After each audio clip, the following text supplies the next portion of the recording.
Power Hour is mindset, strategies, and skills. We're talking skills right now because Kim's bringing up a scenario where I'm talking to a buyer and they want to buy, they've expressed intent to buy, they're talking about working with someone, they've communicated that, and they've said, and then when asked about how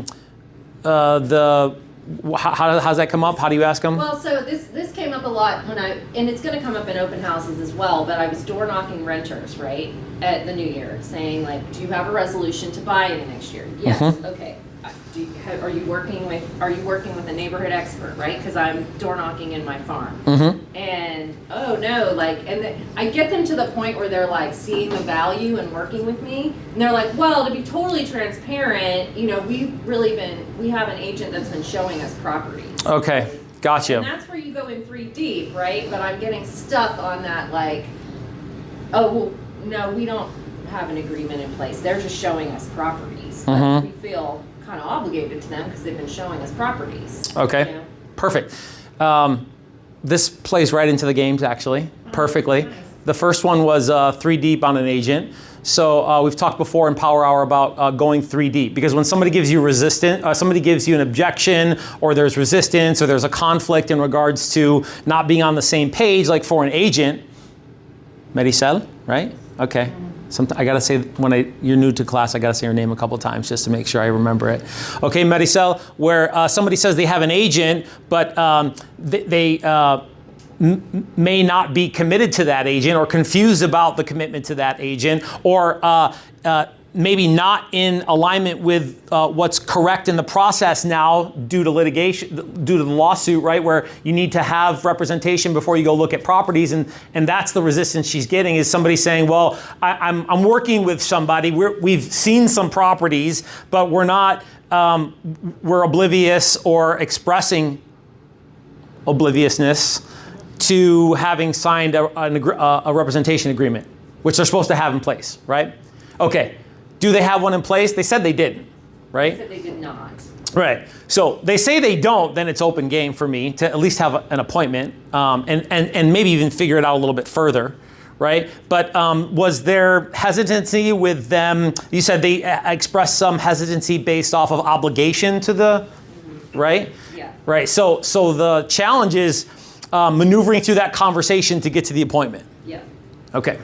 All right. So 3 deep, there's something we use a technique that we call 3 deep, right?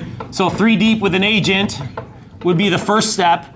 And she said she did that, right? 3 deep on questions. And that's who, what, where, when, how on the agent. Okay. For this, let's talk about agent. Okay. And then after that, then that's where you found out a little bit more about they were looking at properties, but definitely had not made an agreement with somebody to...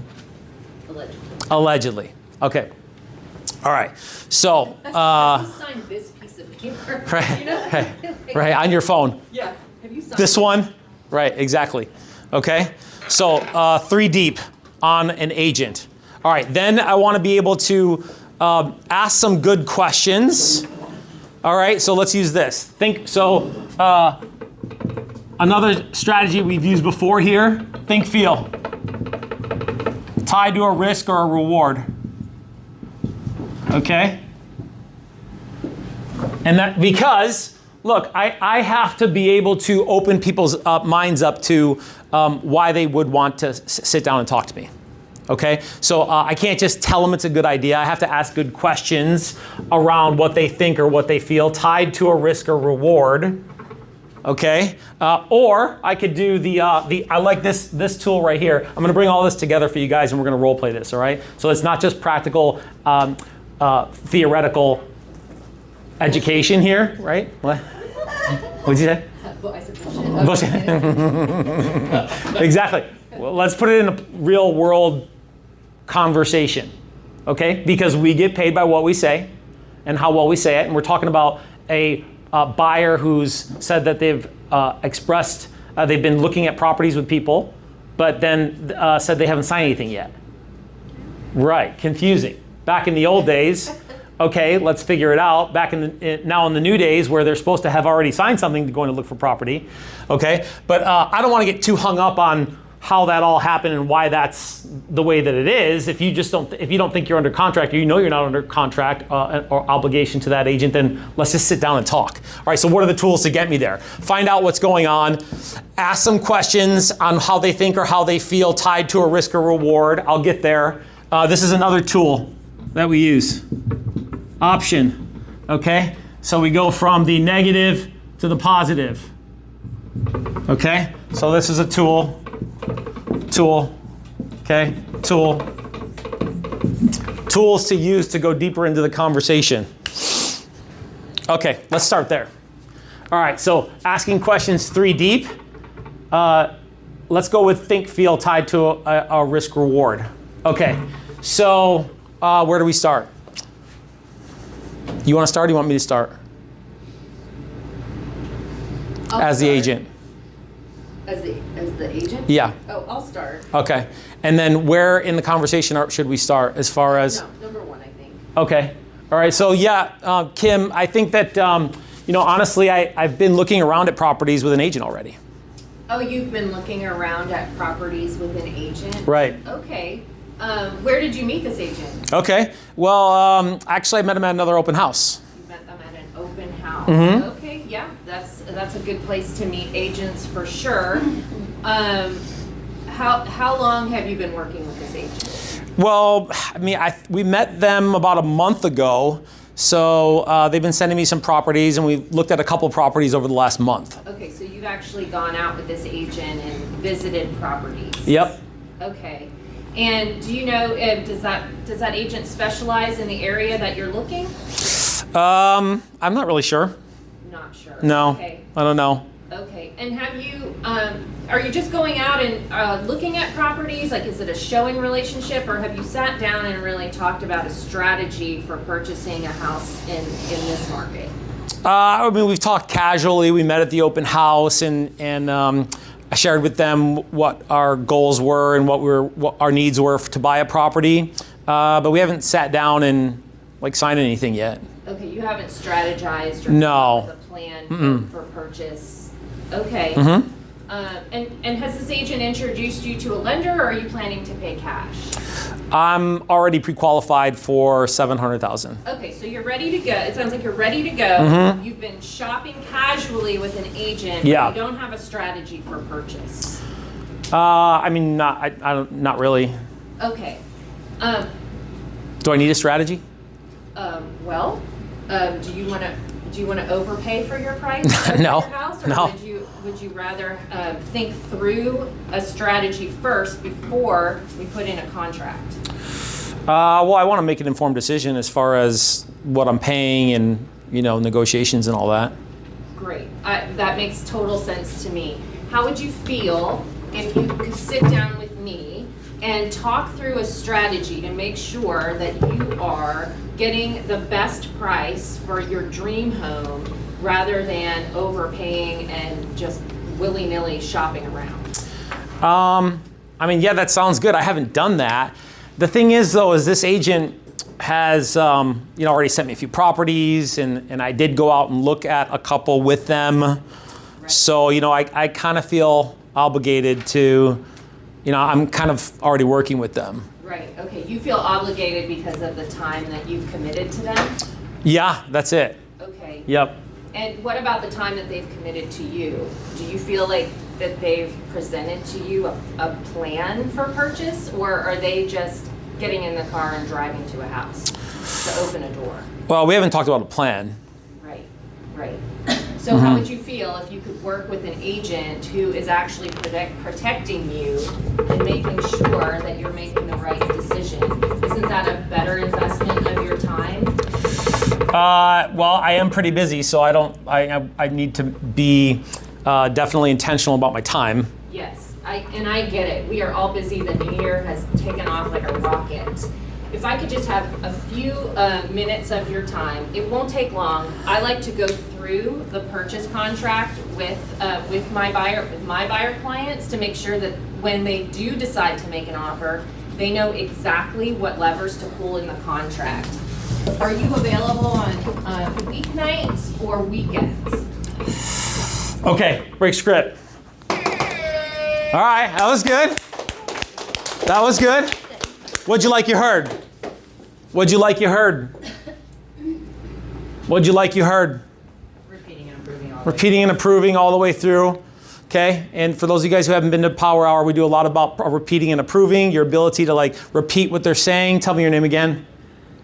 Kai, right? Kai, repeating what they're saying helps them feel heard. Approving it helps them feel accepted, okay? Even though I may not agree with them, right? But I'm repeating and approving. 3 deep on what's going on, okay? Too often we're not exploring the person and understanding who are they.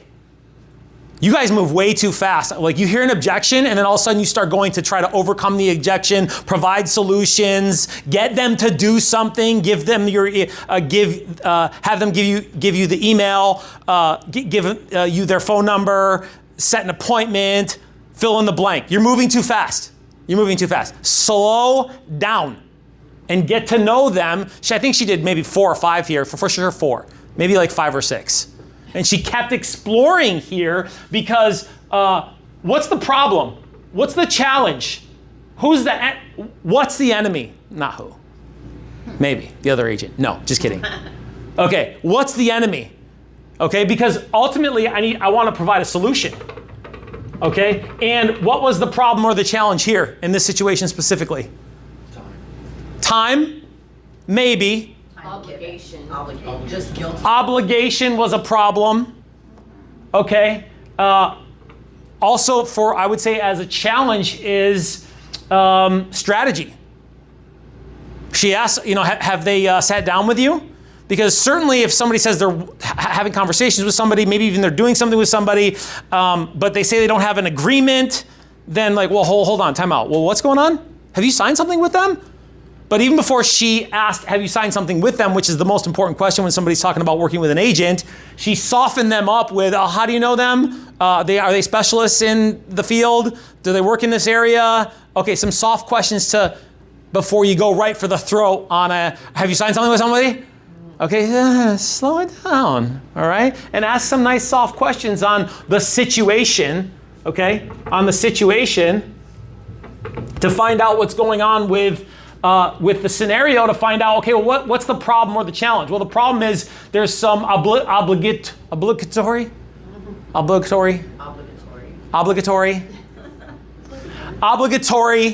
sentiment around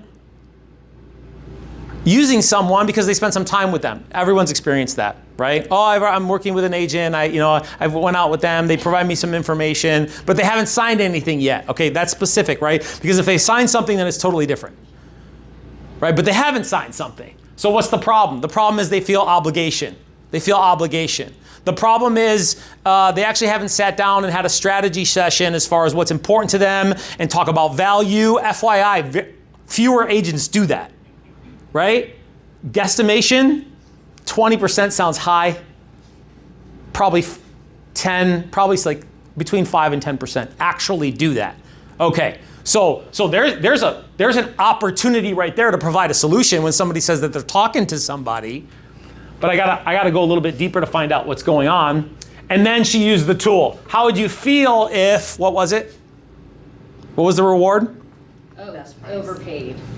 If you overpaid because you haven't sat down and really talk about strategy or talk about options to be able to get you the best deal.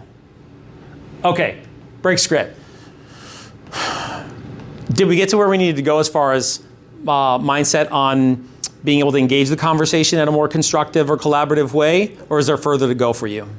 I don't feel like the think feel offered enough of a value, right? Like I don't think that was enough to push them over the edge. I wish that I had something in my back pocket that was sort of a analogy for like, well, how would you feel like the idea of preparing for a large decision, right? Mm-hmm. Or the opposite, which was what they're doing, is just running around with an agent looking at houses. Uh-huh. What about like an attorney? Like you said, like, would you want to just show up to court with an attorney? Something like that. Like I'm trying to think of how they can relate it. I was thinking too of like pulling from your memory box of if they're a buyer, and then you say, "Can I tell you about a seller I'm working with right now?"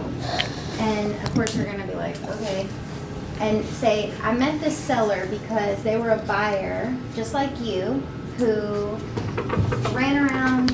At open houses, didn't really have a strategy. They really liked a house, but they didn't really understand what the price point was. They ended up purchasing this property with an agent who just met them at the door. And now they're reaching out to me a couple of years later needing to sell, and they can't. They paid way too much for it. They had no strategy to begin with. And now you're making that feel or thing like something they're having to think about in the future. Like, whoa, this is not affecting me just right now. Mm-hmm. This could be a strategy that affects me years from now. I really do need to be serious with somebody. Mm-hmm. So maybe like an analogy, like. Thoughts on that?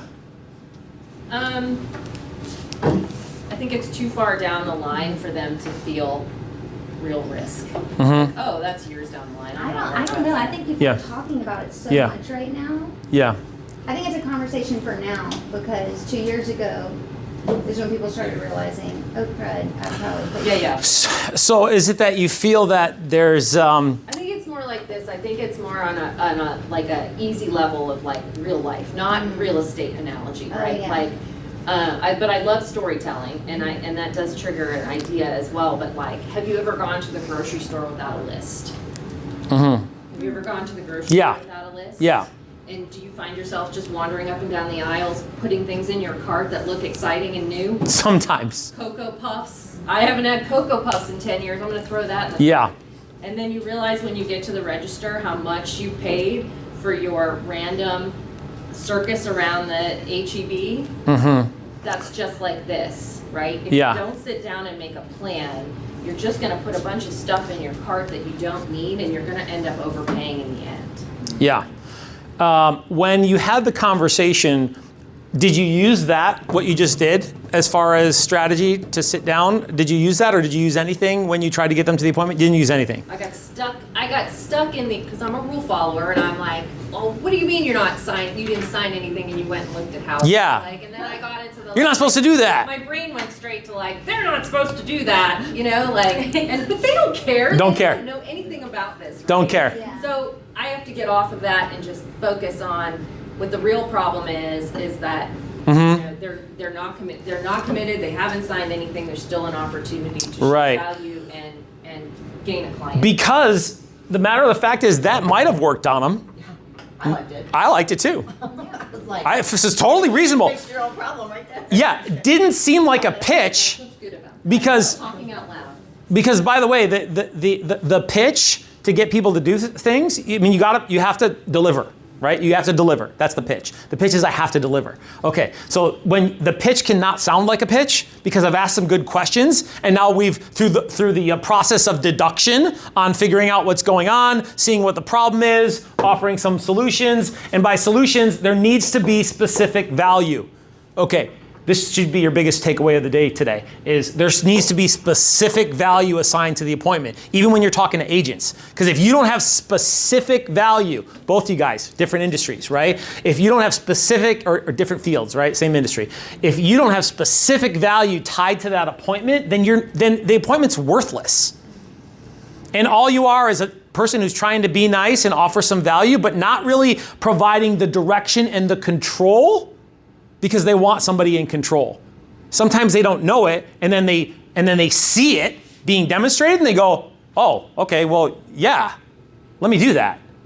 If it makes sense and they're motivated, the variable here would be they love the other agent, and they really they really want to work with the other agent, and then I go through this process and find that out, and that's okay. Hey, awesome. Have a good luck. Okay? But at least you've explored. Versus somebody say, "Oh, I know an agent," and you go, and they're showing me around, but I don't have anything signed. Or did you know that initially? Did they reveal that quickly, or they just said, "I'm working with an agent," and then you found out later? That, it was later on in the conversation. Okay. It was like we're having a good conversation. They're starting to get on board, and then they don't want to hurt my feelings, right? So they're like, well, I have to be totally transparent with you. I've already looked at houses with another agent. right. That's where that comes. And that's where it came comes out. up a lot, where you're like talking through, and then they're like you can feel them getting in the car, right? And you're like, okay, they've opened the door, they're getting in the car, and they're like, oh wait, I forgot, I've already committed to a date with this other person. Right. But you're not married, are you? And they go, no. And they go like, okay, well, let's I'm talk. just checking. Maybe not a good analogy. Okay, I want to point something out though there, is that the commitment to explore the conversation, get to know the people, is what allowed her to find that out. Because if you're talking to somebody and you're in this process of exchange where you're asking them questions and they're telling you something, man, how precious is that moment where you're having a conversation with somebody who's expressing some intent, is willing to communicate with you, okay? But you wait every day, all week for that to happen. And then you're there, and then they give you a little speed bump, and then you slow down and you stop asking questions. So first of all, good job continuing to ask questions, because that allowed you to figure out what's going on. I don't know if they're still a lead or not to like follow up and call back. But I think that was enough there. It sounded good enough for you to say, hey, how would you feel if, and then you provided a reward. Another tool to use is the option. So the option is this right here. Is they go, well, I'm already working with another agent and I just haven't signed anything with them. And I go, okay, working with another agent but hasn't signed anything with them. So right now you've went out and you've seen a few properties, but you haven't signed anything with them. And you could continue in that direction, or you could actually sit down and have a conversation around strategy, and then figure out if there's something that you're missing to make sure that you get the best deal possible. I mean, would it be unreasonable to just sit down and have a conversation? I like Chris Voss Goes for No's, right? What's it? That book he wrote, Never Split the Difference. Okay, I love that. Go for no's, because people want to say no and they just intrinsically want to say no. And so let them say no. Hey, would it be unreasonable? Do you mind? That's another one I use all the time. Hey, do you mind? No. Okay. Would it be unreasonable? No. Okay. It's a little tiny thing, all right? It's not a Jedi trick where you're making people do things, right? But it's a little tiny thing, because the option is, okay, where they're at, negative, I don't like it. Where can I take them? It's a positive. And the trigger is or, okay? Just another tool to be able to open up their minds to possibilities, but I have to have value for the appointment. Okay, strategy. Information to get the best deal.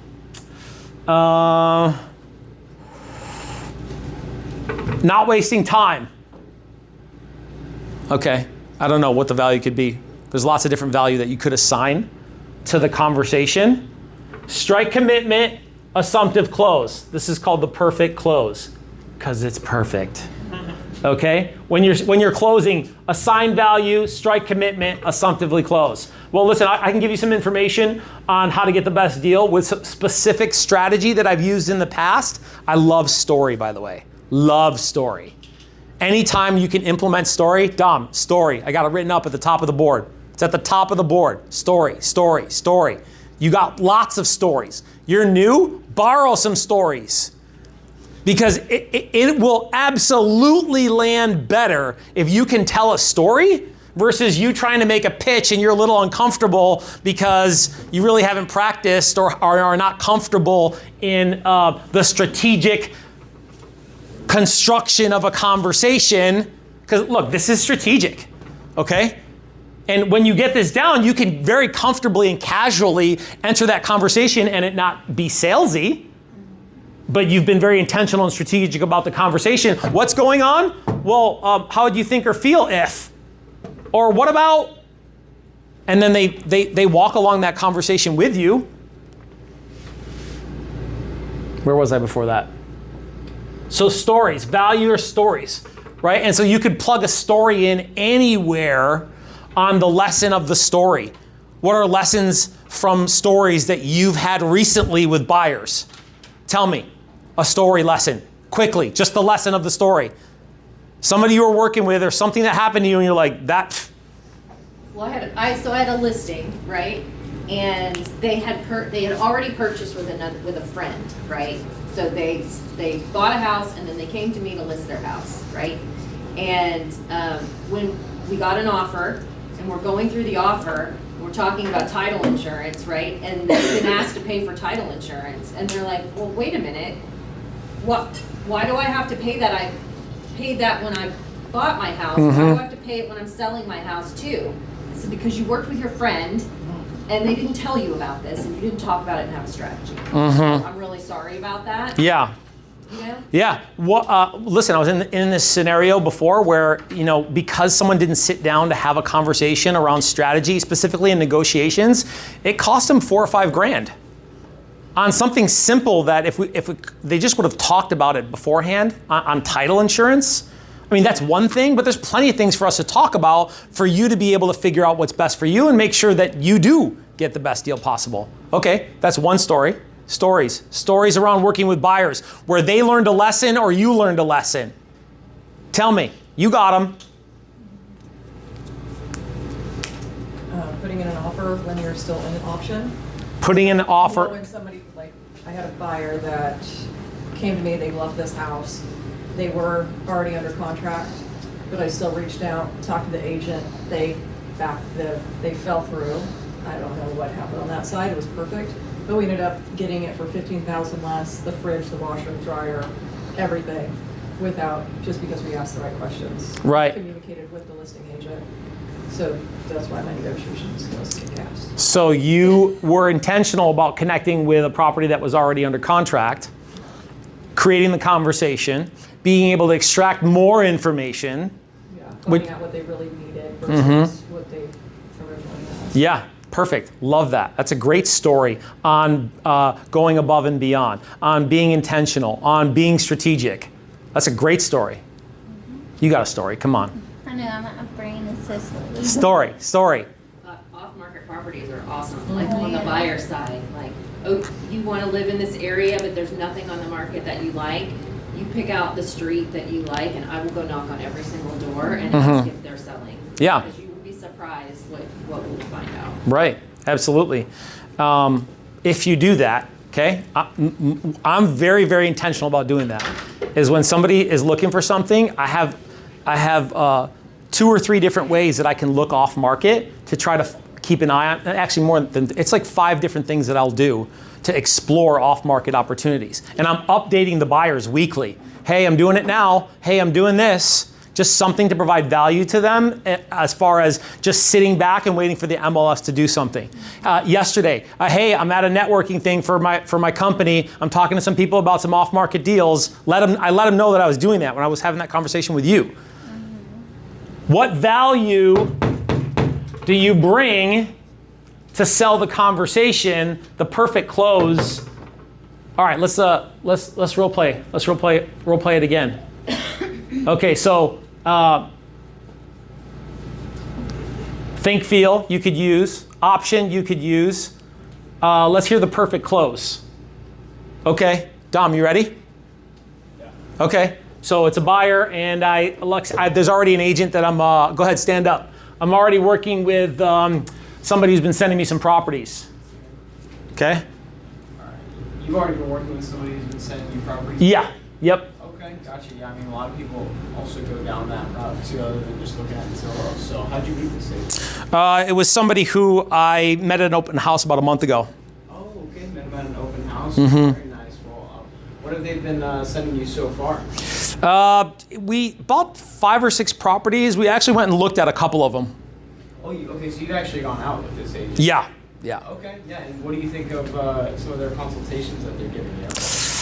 Consultations. What do you mean? As far as just some of your criteria of what you're looking for, what areas you're looking in, do you feel like they're steering you in the right direction? Yeah, I mean, I told them the basics as far as what I want. Okay, gotcha. Do you feel like they're doing anything special though? I mean, they're sending me properties. I mean, I don't know about special. Okay, got it. I was just curious if they're doing anything unique. So how would you feel if taking a look at a second opinion actually meant wasting less time when it came to finding the home that's right for you? I think that would be good. The thing is, though, Dominic, is that, I've been out a couple times with them already. They've sent me some properties. And so, I feel obliged to them as far as some of the effort that they've already put in. Sure, I can completely understand that. I think we've all been there before too. And at the very end of the day, you obviously don't owe me anything in this conversation. You certainly don't owe them anything either. So I think what you do owe yourself is be very best. So again, when it comes to taking a look at a second opinion to get yourself in front of the right property sooner instead of wasting time and money, I mean, how do you feel about that? How do you feel about that being a reality for you? Well, I mean, I'm not looking to waste any time or money. I mean, yeah, of course. Yeah. Of course. So let's just sit down. Let's just talk about what that looks like, right? As far as a second opinion, I'll show you what I do that's unique, right? And I'll leave you with that information. There's no commitment at all just because we had a conversation. I'll leave this information in your hands, and then you're in the pilot seat. You're gonna decide what to do next. So if it's Tuesday at 4, Wednesday at 6, we're to have a conversation. all right. I'll take it. Okay, look, when somebody's expressing, especially the feeling of obligation, Dom, you got to nail that value super hard. Hey, let me send you some information, or let's sit down and talk about some information on things that we do that's unique. You gotta dig in on that and like really smother that value all over the place. Because when people make decisions based off of logic or emotion, not bold people. Emotion.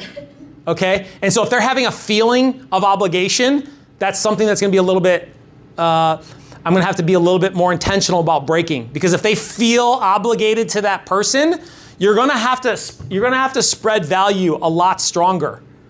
Okay? So what is it unique about that you do? Tell me right now. Buyers? Yeah. Well, I don't know. It's kind of your job. He's an ISA. He's not an agent. You know. Yeah. What is it though? What's some value that we provide for buyers? Well, I mean, just understanding their criteria to, like I said, put them in front of the right property sooner, and then also, similar to what you guys were saying before, like consulting them in the right direction so that they don't like overpay for a property. Okay, so strategy and negotiations. And like really helping them understand. The big one that we do all the time. Inside market information. That's a big one. What else? The other big one. That's all you do all day long. Off market. Off market. Yeah. Go drink coffee right now. Off market. That's all he does all day is look for off market properties. Okay? That value has to be nice and fat. And depending on the personality type, on the DISC personality types, maybe you're being a little bit faster and stronger in your communication. Maybe you're being a little bit softer and more empathetic in your communication. I got to pay attention to that too, Janice, right? Because if I'm me, sometimes I'm going to scare people. So I got to shift gears and slow down and maybe be a little bit more empathetic and loving and caring, right? Versus analytical and numbers and data on whatever the value is. Strike commitment, make sure that they know that there's no obligations, and then assumptively close. Because you gotta drive. They're not gonna give you the appointment, okay? They're gonna say, call me later, send me an email, make a phone call, but I'm telling you right now, people want to be led. They wanna be led, man. And if you ain't leading them, someone else is. And sometimes that person who is leading them may not be leading them the right way. We know this, right?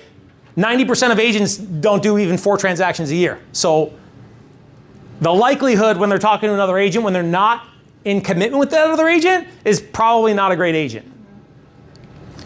So for me, that was a big aha many years ago, was to go, wait a minute, you should be standing up fighting for them, and they don't even know it. Because they're probably working with an agent or having communication with an agent if they're not committed, right? Committed, another story. That's it, I'm moving on. okay? But they're not committed for me to fight for them and get excited about that and be able to communicate value at a higher level, because just being nice is not enough. Okay, questions, comments on what we're doing here? No? No questions? It's good. I like the way you said, I'll get you the information, we'll talk about it, and you're in the driver's seat after that. Because it empowers him to know that he can make that decision, but he's still there showing up for you. Yeah, that's good. Okay, maybe there's too much on the board. Did I overwhelm you? Yeah. If we're gonna role play, yes. Right, well, Only have us follow the sequence. well, yeah. Well, here's the thing, is the reason why you should practice the conversations is that you shouldn't in your mind be going 1, 2, 3, 4, 5. You should have an intrinsic habit of like, what's going on? What's happening? What's up with you? Okay? And well, what about, okay? That's as elementary as I can give it to you, right? Is like, I think we get caught up too much in scripts or like strategies, which are all awesome for the D's and the C's, right? But at the end of the day, get to know the people, provide some options, and be intentional about the value that you're gonna assign to the next step. I mean, that's pretty much it right there. Because here, identifying the problem, like that's just get to know the people. Like, what is going on here? Because if you don't have a problem, a challenge, you're an enemy, like you're not, what are you providing? Information? Information's everywhere. Oh, let me give you some information. No. Tell me your name again. Kai. That's an easy one. I don't know why I remember that. I can get Kai. Kai. One syllable, okay? Kai. You can't just be nice. You gotta provide some value to the appointment. Okay. Also, good reminder that like we are trying to get to an appointment. We are not trying to solve their problems on the spot. Yeah, that is. And I think I lost that when I was door knocking. Yeah. I was trying to solve problems on their doorstep, and what I needed to do was get them into an appointment so that we could discuss things further, and I could decide whether I wanted to work with them and they wanted to work with me. Yeah. It's so easy, Kim, to get tied up in this, and I do it. Dominic, I tell you sometimes on purpose because I have to hear myself say what I know went wrong. And I get off the phone sometimes and I'm like, you know what? I don't know what it was yesterday. Was there one? I can't remember what it was within the last 2 days. I pulled him aside and I'm like, man, I don't know what I was doing. Like I totally didn't ask questions on motivation or. Someone I TO'd over to you and it was just. What'd I do? It was just kind of dead on the phone, and then like I don't know if you kind of let that. Oh, I did. His deadness on the phone.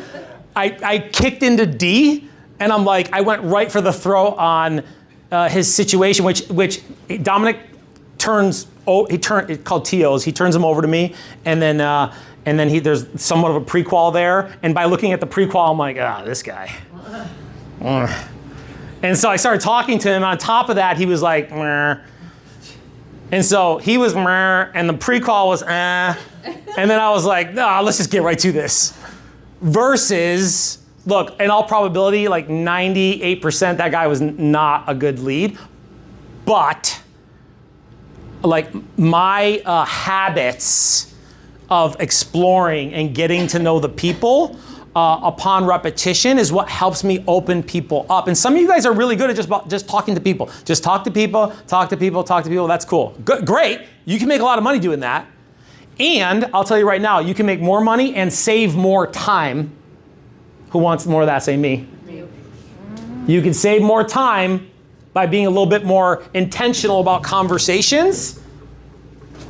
And then you don't know too, Dom, because I've had many conversations where it was the beginning of the conversation was like blah, and then at the end of the conversation was like, oh. Yeah. A lot of grunting going on today. All right, you know what I mean? Or you're like, whoa, wait a minute. It was nothing and now it's something. Why? Because I'm exploring who, what, when, where, how, why, which is really like your best script. Well, who, what, when, where, how, why, and then possibility, and then value. That's it. Those are your scripts. Everything that you see in script format is some element of that in just a detailed, strategic way. Okay.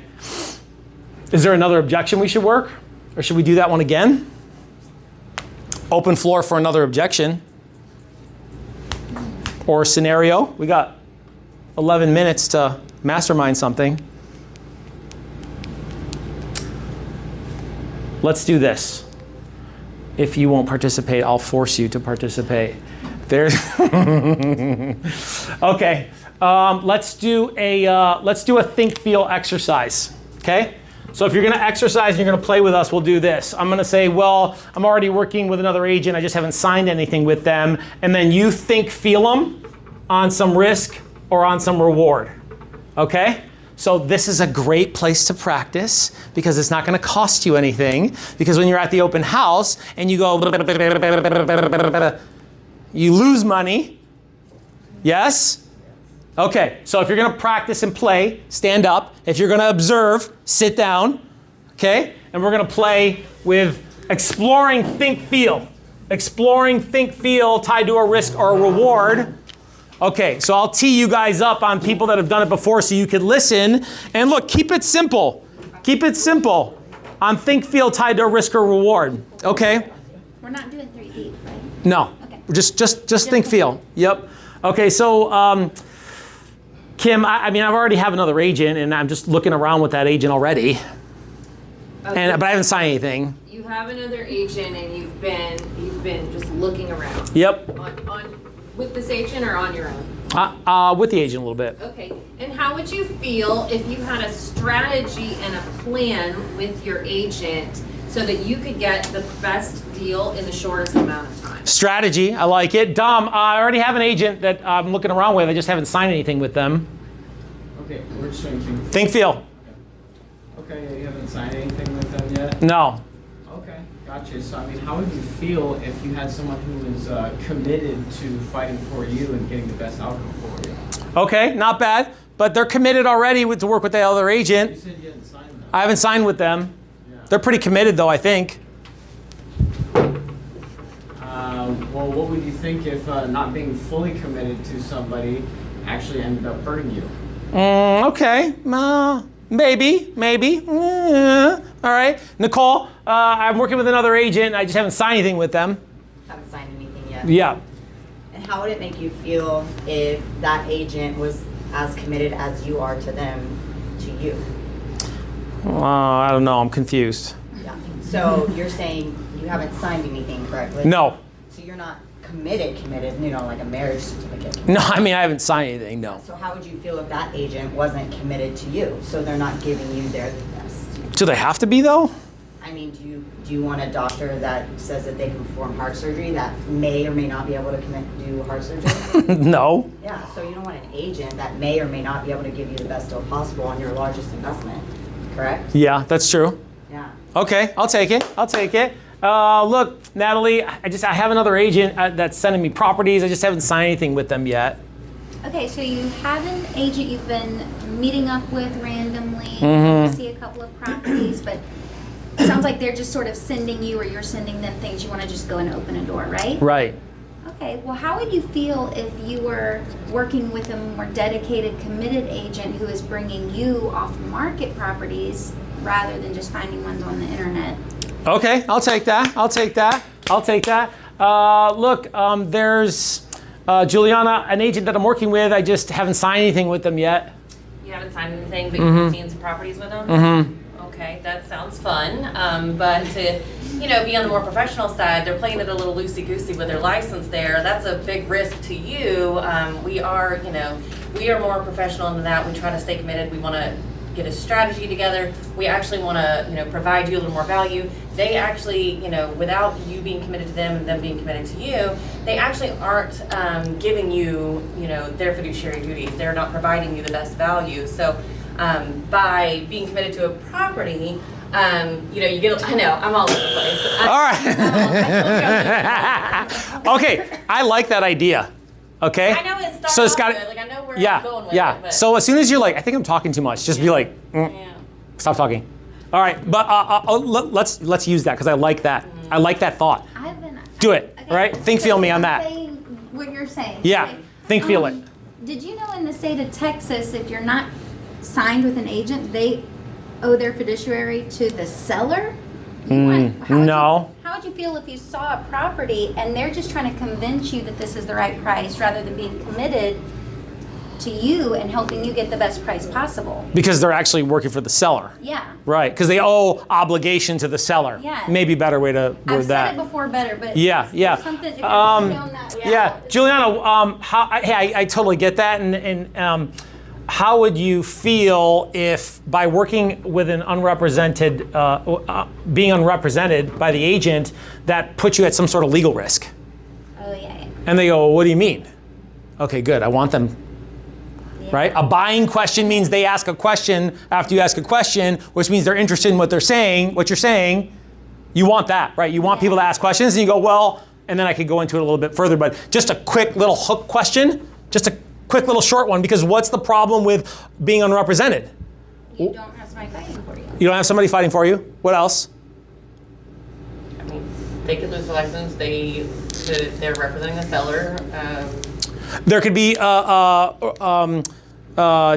disciplinary ramifications. Maybe not lose the license, but there could be something disciplinary. What else is the problem there? Go ahead. Thinking from the buyer's perspective, because they don't care. I just don't think they care. They don't care. I don't think they care about any of this. I don't think Yeah. they heard about the lawsuit. I don't think they care about the lawsuit. I don't think they care if the agent gets in trouble. Like they don't. Yeah. They don't I think care. you take it off the agent though. I think what you Yeah. have to know, how would you feel if there could be legal ramifications, whether it affects them legally or not? Yep. The minute you say, well, how would you feel if there's legal ramifications? And then they Yeah. go, well, what do you mean? And Right. you go, well, in the state of Texas, we represent the seller if Yeah. we do not have something signed with yeah, you. because you were saying a lot of one word, and the opposite of that word is the only thing they care about. Them. So so remove I, and go you. Yeah. Another one? No, you, right?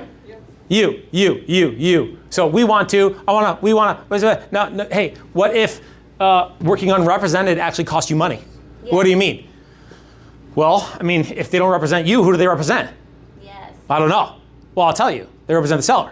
Well, maybe even. And they work as a talk sub-agent. more and don't use the word represent. Or, Use the word committed. You haven't signed anything, like dumb it down so that they do care about it being them. yeah, 'Cause represent is us. right. What if, How would you feel if after this is all said and done, the seller decides to sue you for some reason and you show up and realize that you don't have any representation? good question. What if? I like what ifs. Somewhere we use what ifs, and I forgot where we were using those. What ifs. What ifs are part of possibility, opportunity.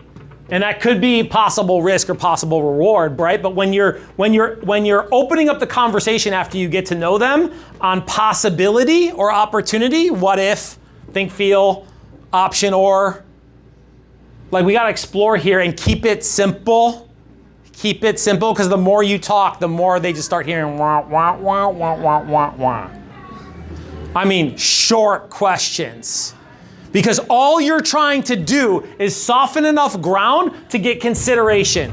For what? Not to do something with you, to go to the appointment. And let's sit down and talk about this. Now we can have a real conversation versus me trying to like banter this back and forth with you and like convince you of like doing something. No. I was just gonna say, I agree with everything Kim said, the whole unrepresented whatever. I feel like we only should bring that up if they bring up, well, I want to be unrepresented. That, to me, that's like the only point, really. Yeah. Because they don't care about our situations back and forth. And I was going down my rabbit hole, like what else could we say, but at the end, can we go back just one more time of like, what were those main points that we think grab people better? Because now I can't remember them, my brain's not working. As far as value for the appointment? Like the other feels or the other things, rather than the representation one. What were some other ones? Off-market Oh yeah, properties. off-market. I just wanted like to write down Other- the list, like what they say today that was Yeah. Value. Do you feel like you've got a good rapport with them and have a strategy for finding Off-market properties, specialization, negotiation, advantages. What else? Okay, so you got to have some assigned value though to that. Okay, and by the way, and we're gonna finish here, is like have a good constructive conversation that explores and then provides and then talks about possibility or opportunity. And look, strike one, strike two, strike three.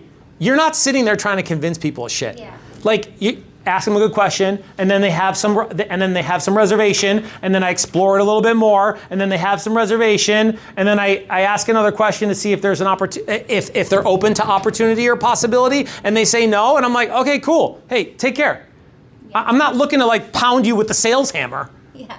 Like, I'm exploring the conversation. I'm asking good questions around the conversation, but you shouldn't be like swinging the war hammer to like get them to do something. If they're resistant, there are too many people to talk to, because if they're resistant now, they'll be resistant later. Sure. Yeah? Good? Okay.